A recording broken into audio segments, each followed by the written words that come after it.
Kisah ni mungkin tak sepopular macam hantu-hantu Malaysia yang popular yang lain, seperti pocong, pontianak ataupun toyol. Tapi kisah ni popular dekat satu negeri di semenanjung Malaysia.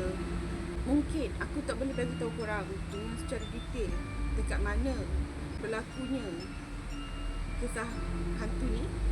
Tak tahulah, budak-budak kampung masa tu anggap yang budak perempuan ni merupakan hantu. Pada satu pagi, pada mantai raya, budak-budak kampung digemparkan dengan penemuan seorang budak perempuan berdiri di atas satu busut sambil memegang kapak. Dia bertutur dalam bahasa Melayu yang standard, tapi budak-budak kampung ni tak faham apa yang dia cuba sampaikan, apa yang dia cuba cakap. Sampailah akhirnya budak-budak kampung tersebut seolah-olah ingin membuli budak perempuan itu.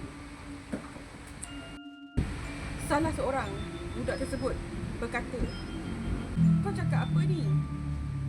Dia ni hantu Cina lah." Budak perempuan tersebut hanya menjawab, "Aku bukan hantu Cina. Aku hantu orang." Okay.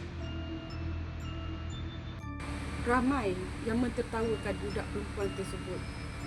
Tetapi ternyata budak perempuan tersebut meninggalkan satu kesan emosi yang mendalam kepada budak-budak kampung yang cuba membuli dia pada petang itu.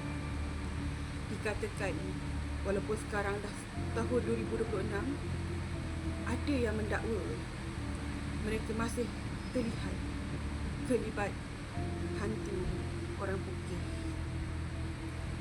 Ada tak di antara korang yang pernah mengalami situasi ini ataupun pernah terjumpa hantu yang didakwa tersebut?